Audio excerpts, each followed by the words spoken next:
Hello my dear students, आज से हम लोग एक नए टॉपिक में एंट्री कर रहे हैं, ऑल्टरनेटिंग करंट। ये लेक्चर छोटा होने वाला है, शॉर्ट वीडियो होने वाला है। आज हम इसके इंट्रोडक्शन की बात करेंगे। बहरहाल लास्ट लेक्चर में मैंने आपको बताया था कि एसी कैसे प्रोड्यूस होता है। अब जिन लोगों ने इलेक्ट्रोमैग्नेटिक इंडक्शन पूरा पढ़ा होगा उनको पता होगा, और जो लोग फ्रेश एसी पढ़ने आ रहे हैं तो मैं पहले उनके लिए बताना चाहता हूं कि एसी कैसे प्रोड्यूस होता है। उसके बाद एसी की जो प्रॉपर्टीज है उनके बारे में डिस्कस करेंगे। So let's start. मैंने लास्ट लेक्चर में आपको बताया था कि एसी को हम एसी जनरेटर या पावर ग्रिड से पैदा कर सकते हैं। एसी जनरेटर का मैं एक बेसिक डायग्राम बना दे रहा हूं। यहां पर इस तरीके से ये मान लो एसी जनरेटर है, और मेरे पास ये कोई एक आर्मेचर कॉइल है जिसको मैंने सॉफ्ट आयरन कोर के ऊपर लपेटा हुआ है। क्यों लपेटा है, लास्ट लेक्चर में मैंने बताया है। ठीक है, इस तरीके से ये रोटेट कर रहा है।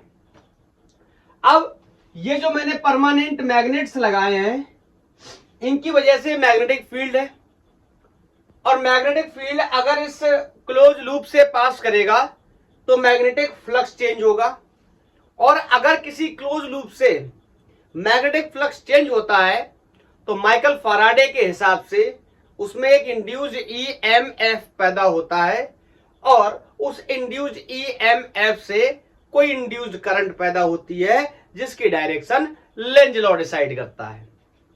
Is that clear?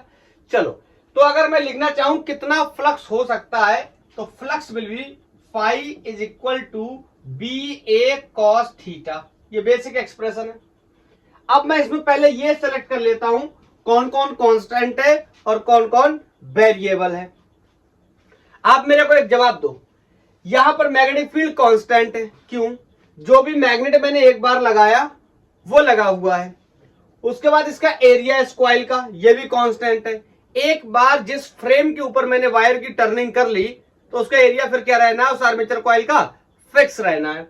मुद्दे की बात आती है कौन? Cos theta. मींस एंगल क्या हो रहा है, चेंज, क्योंकि इसमें रोटेशन इफेक्ट है। ये इस तरीके से घूम रहा है तो लगातार ये अपने एंगल को क्या कर रहा है, चेंज कर रहा है। Is that clear? एक चीज मैं और बताना चाहता हूं। ये तो कहानी किसके लिए, फ्लक्स लिखा हुआ है फॉर वन टर्न, लेकिन अगर मैं कह दूं इस आर्मेचर कॉइल पे मैंने बहुत सारे टर्न लपेटे हुए हैं तो मैं इसको कह सकता हूं फॉर एन टर्न्स। फ्लक्स कितना हो जाएगा, N B A cos theta. अब इस कॉस थीटा को इस इक्वेशन में देखो तो ये कांस्टेंट लिखा हुआ है, लेकिन यहां पर कॉस थीटा वेरिएबल है, तो मैं इस थीटा को वेरिएबल बनाना चाहता हूं। अब इस बात को मैंने आपको क्लास 11th में सर्कुलर मोशन के अंदर पढ़ाया है, रोटेशन मोशन के अंदर पढ़ाया है, और बहुत बार जरूरत पड़ने पर बताया है। Concept is simple. वेलोसिटी क्या होता है, डिस्प्लेसमेंट पर यूनिट टाइम, और you can say rate of displacement per unit time is called velocity, या मैं इसको ऐसे भी बोल सकता हूं ट्रांसलेशन वेलोसिटी। अगर एंगुलर वेलोसिटी की बात करूं तो angular displacement per unit time. Angular displacement का क्या मतलब होता है, जब भी कोई पार्टिकल सर्कुलर मोशन परफॉर्म कर रहा होता है तो उसका जो डिस्प्लेसमेंट होता है वो एंगुलर होता है, in the terms of angle होता है। बोलो, तो मैं कह सकता हूं एंगुलर वेलोसिटी को मैं ओमेगा से रिप्रेजेंट करता हूं। This will be the angular displacement upon time. Is that clear?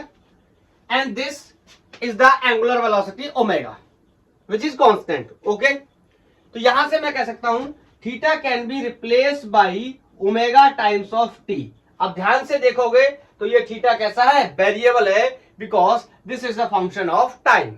Is that clear? जैसे जैसे टाइम चेंज होगा वैसे वैसे एंगल की वैल्यू चेंज होगी। So I can say phi will be N B A cos omega T.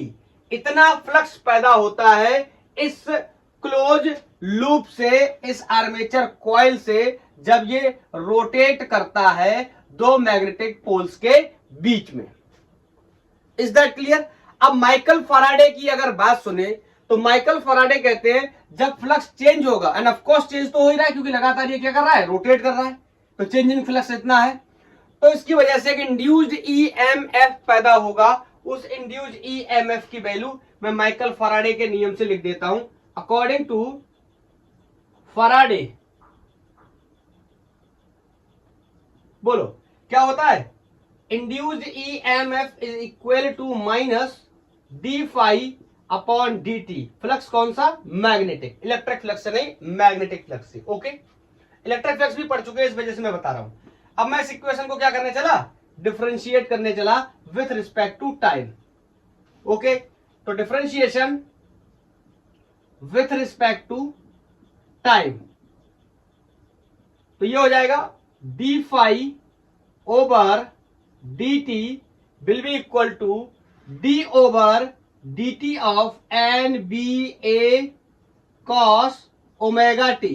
N constant है, number of turns है, B constant है, मैग्नेटिक फील्ड है, ए ऑल्सो कांस्टेंट। तो किसका डिफरेंशिएशन करेंगे, कॉस ओमेगा टी का। और बोलो D phi over D T को ही मैं क्या लिख सकता हूं, according to the Michael Faraday induced EMF.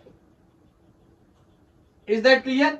और ये माइनस के साइन को मैं इधर ट्रांसफर कर लेता हूं, यहां पर मैं एन बी ए मैंने लिख लिया D over D T of cos omega T. Is that clear.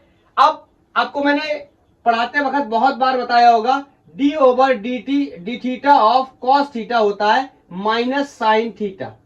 बोलो differentiation of cos theta with respect to D theta क्या होता है, माइनस साइन थीटा। लेकिन यहां पर कॉस थीटा तो है नहीं, यहां पर कॉस ओमेगा टी है, तो इसका डिफरेंशिएशन कैसे करेंगे, चलो मैं यहां पर बता देता हूं।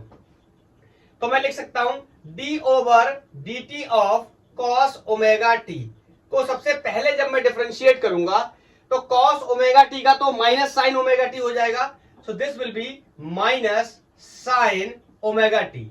अब चेन रूल से इस ओमेगा टी का दोबारा करूंगा, क्यों, क्योंकि this is not theta, it means this is not constant, this is variable because time is present here. तो टाइम के साथ मैं डिफरेंशिएट कर रहा हूं, तो ये क्या हो गया, वेरिएबल। तो इसमें कांस्टेंट कौन है, ओमेगा, वेरिएबल कौन है, टाइम। तो अगर जिन लोगों को पता है उन्हें पता होगा कि चेन रूल से जब मैं इसको डिफरेंशिएट करूंगा ये हो जाएगा ओमेगा dt अपॉन dt। तो it means I want to say क्या बचेगा, ओमेगा। ओके, तो इसकी वैल्यू मुझे पता चल गई minus omega sine omega T. तो यहां पर मैं इसको प्लेस कर देता हूं, E induced will be equal to ये माइनस और इस माइनस से मिलकर के ये क्या हो जाएगा, प्लस। तो I can say N A omega B sine omega T. ये इंड्यूस ईएमएफ का फंक्शन बन गया। Is that clear. बोलो इसमें कुछ चीजों को और सेलेक्ट कर लेता हूं, जैसे यहां पर मैं लिख सकता हूं एन क्या है, बोलो कांस्टेंट है, ए क्या है, कांस्टेंट है, ओमेगा भी क्या है, कांस्टेंट है, मैग्नेटिक फील्ड भी क्या है, कांस्टेंट है। मतलब ये सारे लोग क्या हैं, कांस्टेंट है। तो इन सब कांस्टेंट को हटाकर मैं एक कांस्टेंट लिखना चाहता हूं, मैं ई नॉट लिख दे रहा हूं और इसकी वैल्यू को मैं यहां पर N A B W, N A B omega ये लिख दे रहा हूं। तो यहां से E will be equal to E naught sine omega T हो जाएगा। This is the value of induced EMF in this armature coil. Is that clear. ये ई नॉट क्या है इसके बारे में भी आगे चल के बताऊंगा। बोलो अब ध्यान से देखो, ये जो पोटेंशियल है, ये जो वोल्टेज है, ये जो इंड्यूस्ड ईएमएफ है, ये क्या है, ये साइनोसुडल है। ये साइन या कोसाइन का फंक्शन हो सकता है। मतलब जैसे जैसे इसकी वैल्यू चेंज होगी वैसे वैसे पोटेंशियल की वैल्यू चेंज होगी, वैसे वैसे इसमें करंट की वैल्यू भी चेंज होगी। मैं करंट निकाल कर भी बता देता हूं, आप इसको नोट करो। 1 2 3 नोटेड। ओके, अगर मान लो ये जो कॉइल आर्मेचर कॉइल हमने लगाया है, लेट्स से इसका रेसिस्टेंस आर है। If the resistance of armature coil is R, तो मैं लिख सकता हूं करंट क्या हो जाएगा, ई अपॉन आर। बोलो ये तो बेसिक है। So I will be equal to E की वैल्यू, इंड्यूस ईएमएफ की value E naught E naught upon R और साइन ओमेगा टी। अब अगर इस फंक्शन को ध्यान से देखो तो मैं यहां पर एक चीज और भी लिख सकता हूं, जैसे मैंने एन ए ओमेगा बी को हटा करके एक नया कांस्टेंट ई नॉट लिख दिया, वैसे अगर आप ध्यान से देखो तो ये क्या है एक्चुअली में, ईएमएफ ओवर रेसिस्टेंस है। इट मींस एक प्रकार का क्या हो गया, करंट। तो मैं कह सकता हूं कि मैं इसको लिख दे रहा हूं I naught which will be equal to E naught upon R. So the function of current will be I naught sine omega T. अब ध्यान से देखो ये दोनों ही करंट और पोटेंशियल, करंट और वोल्टेज दोनों ही साइनोसुडल हैं। और अभी तक जो आज तक मैंने पढ़ाई करी थी करंट से रिलेटेड या करंट इलेक्ट्रिसिटी में करंट से रिलेटेड चीजों की, वहां पर मैं हमेशा ये पढ़ता था मेरे पास करंट है 5 एम्पियर की, मेरे पास बैटरी है 12 वोल्ट की, मेरे पास बैटरी है 24 वोल्ट की। इस तरीके से मैं पढ़ता था और बैटरी से करंट निकला, सर्किट में रेसिस्टेंस लगा है, इसमें 2 एम्पियर करंट गई, इसमें 1 एम्पियर करंट गई, एंड ऑल। हीटिंग इफेक्ट में पढ़ता था, सारी चीजें पढ़ाई करता था। लेकिन कभी भी मैंने ऐसा नहीं कहा कि current I equal to I naught sine omega T है, potential V equal to V naught sine omega T है। ऐसा मैंने कभी नहीं बोला, क्योंकि जिस करंट के साथ मैं डिस्कस कर रहा था, जिस करंट की मैं बात कर रहा था, वो करंट एक डायरेक्ट करंट थी, वो बैटरी से निकलने वाली करंट थी, सेल से निकलने वाली करंट थी। This is the not the direct current, this is the alternating current, जो हर एक रेगुलर टाइम इंटरवल के बाद अपने फेस को क्या करेगी, चेंज करेगी। क्या बोला मैंने, इस बात के बारे में भी मैं डिटेल में बताऊंगा। तो यहां पर तब तक के लिए मैं इतना मेंशन करना चाहता हूं,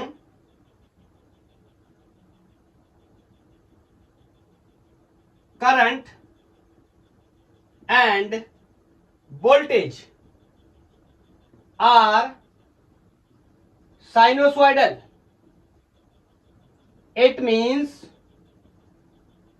this is AC current, alternating current, okay, या ऑल्टरनेटिंग वोल्टेज। AC या AB ऐसे लिख दे रहा हूं, ऑल्टरनेटिंग करंट या ऑल्टरनेटिंग वोल्टेज। क्या मेरी बात समझ पाए? ये करंट कांस्टेंट करंट नहीं है, ये वोल्टेज कांस्टेंट वोल्टेज नहीं है, ये टाइम के साथ साथ अपनी वैल्यू को क्या करेगा, चेंज। यहां पर देखो क्लियरली टाइम का फंक्शन है, टाइम आप यहां पर डालोगे अलग अलग तो यहां अलग अलग वैल्यूज आएंगी।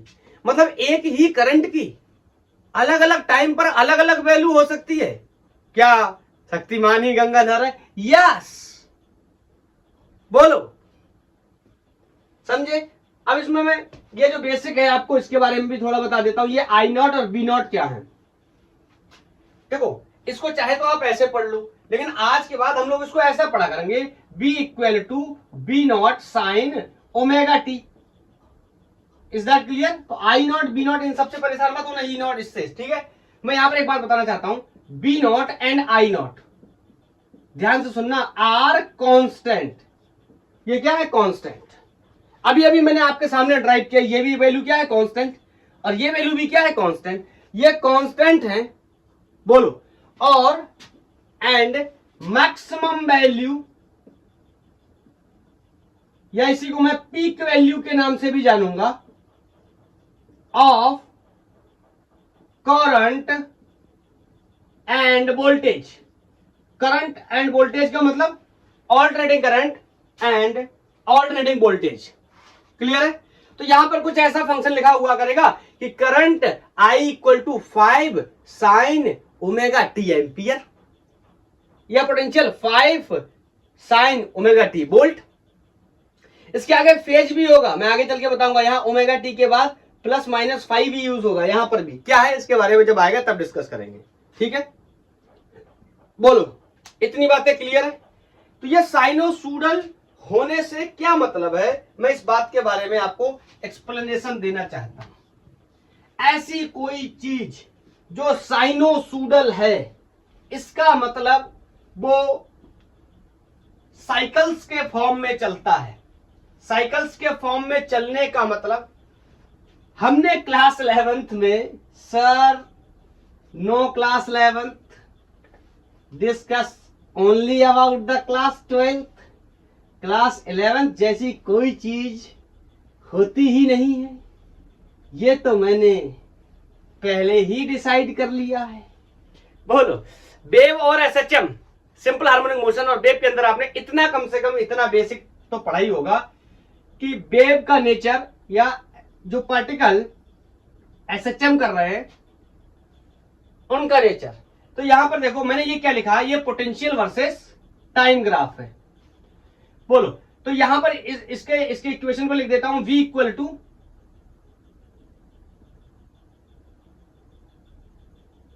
B not sine omega T. बोलो, तो यहां पर ध्यान से देखो, और हाँ ओमेगा टी, ओमेगा को अपन क्या लिख सकते हैं, 2 पाई एफ, ये बचपन की बातें हैं, या फिर एफ को हटा दूं तो reciprocal of time period is called frequency, तो F can be write 1/t। तो ये छोटी छोटी बातें मैं आपको बता रहा हूं। अब क्या है, ध्यान से देखोगे तो ये 0 से स्टार्ट हुआ, यहां पर 0 हुआ, फिर से एक साइकिल के बाद या एक वेव के बाद क्या हो गया, 0। लेकिन मुद्दे की बात, मैं यहां पर एक बात बताना चाहता हूं, इस वैल्यू को देखो यहां पर और इस वैल्यू को देखो यहां पर, मैं बस यही बताना चाह रहा हूं, ये क्या है, इस साइकिल में मैक्सिमम वैल्यू है। तो ये मैक्सिमम वैल्यू वही है जो मैंने यहां मेंशन करी थी, बी नॉट, या करंट के केस में आई नॉट।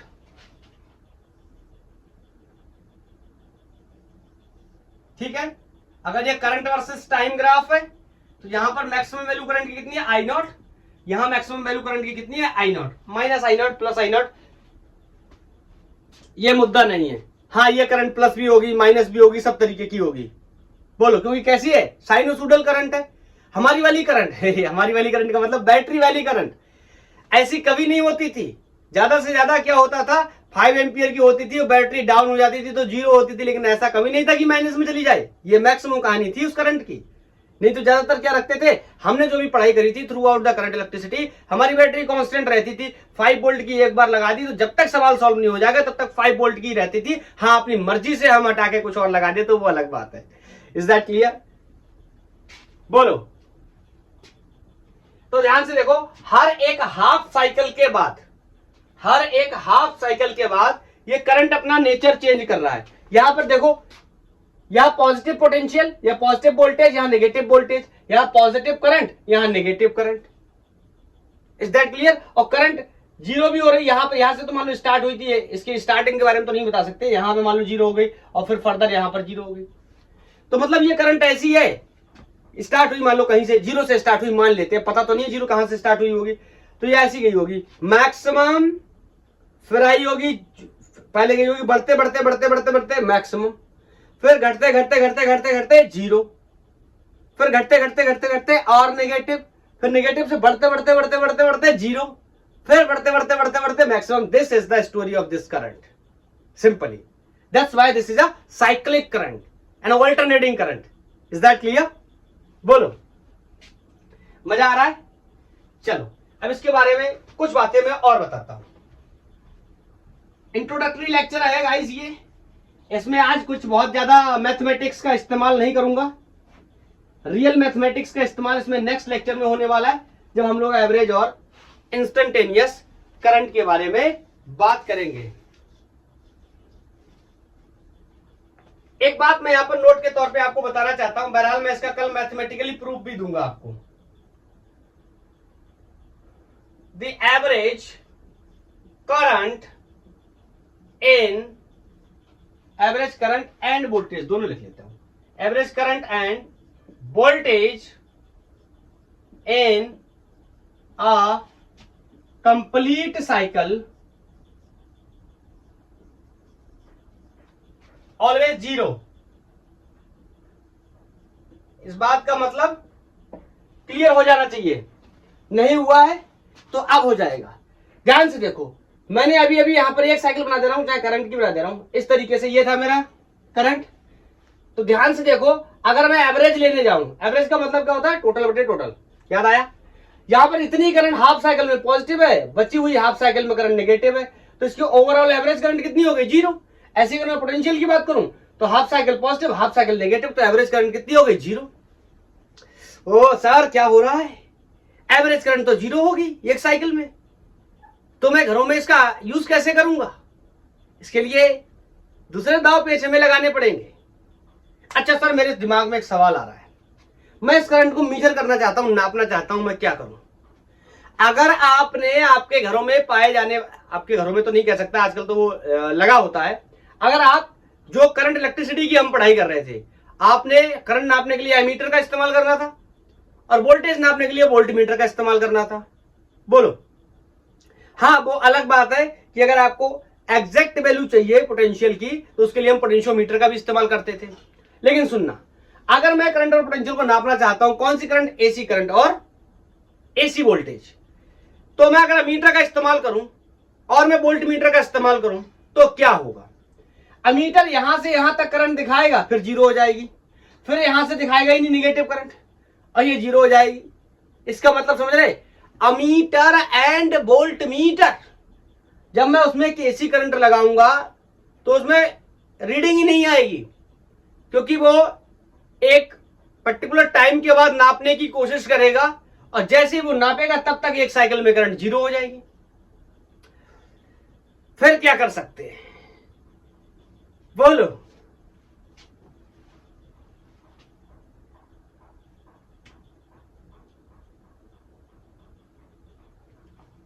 तो मैं बता देता हूं यहां पर, if we apply ammeter and voltmeter to measure AC and AB will show zero reading. करंट होने के बावजूद भी रीडिंग जीरो आएगी। बोलो क्यों आएगी? ये भी क्लियर है, मैंने आपको बता दिया। साइकिल में, कंप्लीट साइकिल में एवरेज करंट तो जीरो है। इस बात को कल मैं मैथमेटिकली प्रूफ भी करूंगा, काफी लंबा चौड़ा कैलकुलेशन लगेगा एक। बोलो, तो अगर इसको मुझे नापने आई है तो मैं कैसे नाप सकता हूं? तो मैं लिख रहा हूं AC and AB can measure by hot wire ammeter and hot wire voltmeter. और एक तरीका और भी है, उसके बारे में भी मैं आपको बता सकता हूं, उसके बारे में भी बता देता हूं, ध्यान से सुनना। आपने क्या किया होगा, आप गए होंगे, अगर आप कभी जो इलेक्ट्रॉनिक मैकेनिक होता है उसकी दुकान पे गए हो, आपका कोई टीवी या कोई आइटम खराब हो गया हो, तो आपने देखा होगा एक वो जो हम बचपन में खेलते थे ना वीडियो गेम, जैसा उसका स्ट्रक्चर होता है उसी जैसा एक स्ट्रक्चर होगा, उसमें एक प्लग लगी हुई होगी और वो प्लग लगा के ऐसे ऐसे करके चेक करता है। याद आया? याद आया? हाँ, कुछ लोग ऐसे होंगे जो कभी उसकी शॉप पे गए ही नहीं होंगे, वो अलग बात है। अगर आप गए होंगे तो आपने एक चीज देखी होगी वहां पे कि उसके पास, जैसे मैंने बताया, उस तरीके का एक डिवाइस होता है और वो चेक करता है, वो एसी नापता है। उसको मैं बोलता हूं डिजिटल, उसका नाम होता है डिजिटल मल्टीमीटर,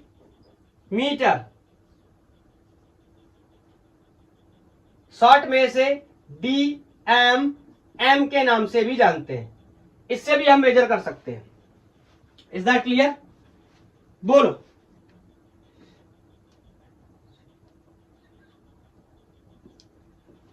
और भी डिवाइसेस होती हैं, ऑक्सीस्कोप एंड क्लैंप मीटर भी। मैं इतना ही बताता हूं, काम चल जाएगा हमारा। बोलो। अब बात करें थोड़ी बहुत कि एसी और डीसी में क्या अंतर है और हम डीसी का इस्तेमाल क्यों नहीं करते अपने घरों में, एसी का इस्तेमाल क्यों करते हैं अपने घरों में। अगर एसी एवरेज में जीरो हो जा रहा है तो एसी का इस्तेमाल हम कैसे करते हैं अपने घरों में, ताकि हम अपने अप्लायंसेस को इस्तेमाल कर पाए। पहले मैं सोर्स की बात करता हूं। सोर्स आपने देखा कि डीसी करंट में मैं इस तरीके से बैटरी या सेल बना लेता था। चलो मैं हेडिंग लगा दे रहा हूं, AC versus DC, DC versus AC कर लेते हैं, दो चार पॉइंट्स पे बात। सबसे पहले मैं सोर्स की बात कर लेता हूं। लाइट जाने की वजह से डिस्टरबेंस हो गया, उसके लिए सॉरी। चलो दोबारा से कैरी करते हैं। अगर सोर्स की बात कर लें तो इसका सोर्स क्या है? बैटरी सेल्स, ओके, इसका सोर्स एसी जनरेटर या power grid, okay. Representation source का कैसे करेंगे, लाइक दिस। इसके लिए सुनना इंपॉर्टेंट है, इस तरीके से इसको रिप्रेजेंट करते हैं, लाइक दिस। ये इसका रिप्रेजेंटेशन होता है। यहां बोल देते हैं ये कोई बी वोल्ट की बैटरी लगी है, हम बोलते हैं यहां पोटेंशियल कोई बी साइन ओमेगा टी है। Is that clear? बोलो। दूसरी बात करें अगर इसके डायरेक्शन की, तो इसका डायरेक्शन कैसा होता है, कांस्टेंट या सिंगल डायरेक्शन आप बोल सकते हो। और एसी के बारे में बात करें तो इसका डायरेक्शन कैसा होता है, चेंजेस कॉन्टिन्यूअसली या चेंजेस पीरियोडिकली लिखें तो ज्यादा बेहतर रहेगा।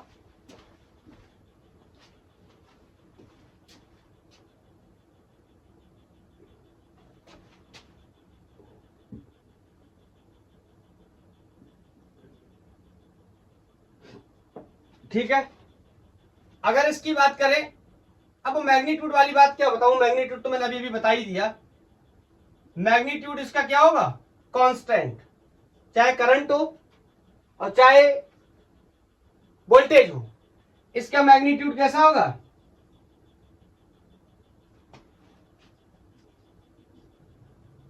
वेरिएबल होगा। और function B equal to B not sine omega T या I equal to I naught sine omega T, इस तरीके से पीरियडिकली चेंज होंगे। बोलो। और ग्राफ से अगर रिप्रेजेंटेशन दूं तो ये करंट वर्सेस, एक ही बना दे रहा हूं, करंट वर्सेस टाइम ग्राफ। या तो ये ऐसा होगा कांस्टेंट, या समटाइम्स ऐसा भी हो सकता है पहले बैटरी चार्ज हुई फिर डिस्चार्ज हुई, समझे। यहां से यहां तक करंट बढ़ने का मतलब है जैसे मैंने सर्किट में लगाया तो करंट बढ़ी, उसका मैक्सिमम होकर घट गई, जीरो। Is that clear? हाँ, कुछ इस तरीके से भी देखने को मिल सकता है, ठीक है। कैसे भी देखने को मिले, लेकिन एक ही तरीके से देखने को मिलेगा, या तो पॉजिटिव साइकिल्स होंगे या फिर नेगेटिव साइकिल्स होंगे। नेगेटिव का मतलब नीचे बना हुआ है graph, not more than that, okay. लेकिन ये कैसा है, पीरियोडिक है, लाइक दिस, ओके। बोलो, क्लियर है? और एक इंपॉर्टेंट यूज के बारे में मैं बताना चाहता हूं। सबसे खास बात, हम अपने घरों में एसी इस्तेमाल क्यों करते हैं, डीसी इस्तेमाल क्यों नहीं करते, तो इसके पीछे एक सॉलिड वजह ये है, एसी सस्ती है, आप समझ सकते हो।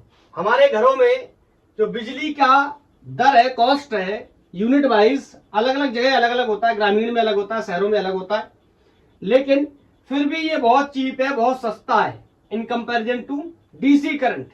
छोटी सी बैटरी भी लेने जाते तो कितनी महंगी आती है, आप लोगों को ये बात बहुत अच्छे से पता होगी। तो इसके बारे में जो भी पॉइंट हो, it is cheap and can travel a long distance. आपने देखा होगा आपके घरों में जो लाइट आती है, पहले वो ट्रांसफार्मर से आती है, ट्रांसफार्मर में बिजली घर से आती है, बिजली घर में पावर प्लांट से आती है, तो इस तरीके से ये लंबा रास्ता तय करती है। क्या हीटिंग इफेक्ट इसमें नहीं होता? होता है, लेकिन उतना नहीं होता। Is that clear? और इसके बारे में ये क्या है, इट इज कॉस्टली, ये काफी महंगी करंट है। And very important, can not travel long distance, ठीक है, can not travel long distance due to heating effect या मोर हीटिंग इफेक्ट। हम पढ़ भी चुके heating effect, I square R T. बोलो, क्लियर है? अगर मैं फ्रीक्वेंसी की बात करूं, जो भी पॉइंट हो, 5th 6th, फ्रीक्वेंसी इसकी 0 होती है, इसकी फ्रीक्वेंसी 50 हर्ट्ज होती है इंडिया में, यूएसए में 60 होती है, यूनाइटेड स्टेट्स ऑफ अमेरिका में 60 होती है, भारत में 50 होती है। ठीक है, 50 का मतलब करंट 1 सेकंड में 50 साइकिल बनाती है। फ्रीक्वेंसी का क्या मतलब होता है? Number of revolution per unit time. Clear? अब मैं एक सवाल यहां पर आपके लिए छोड़ करके जाता हूं, एंड करते करते आपको सोचना चाहिए। मैंने बताया एसी इस्तेमाल करने की वजह, हमारे घरों में एसी आती है, और मैंने अभी अभी सबसे पहले एक बात बताई थी कि एवरेज एसी कितनी हो जाती है? 0, चाहे करंट हो चाहे वोल्टेज हो। तो मेरे घरों में अप्लायंसेस कैसे काम करते हैं, मैं कैसे इनसे काम करवा पाता हूं, बल्ब कैसे जलता है, फैन कैसे चलता है, रेफ्रिजरेटर, कूलर एंड ऑल कैसे वर्क करते हैं अगर एवरेज करंट एक साइकिल में 0 हो जाती है। तो मैं आपको एक बात बताता हूं, हमारे घरों में आने वाली करंट को हम डीसी की तरह ही इस्तेमाल करते हैं, बस उसका नाम डीसी नहीं होता। क्या मेरी बात समझ रहे? जो करंट आ रही है एसी बाहर से, उसे हम डीसी की तरह ही यूज करते हैं, लेकिन उसका नाम डीसी नहीं होता, उसका नाम आरएमएस होता है, रूट मीन स्क्वायर।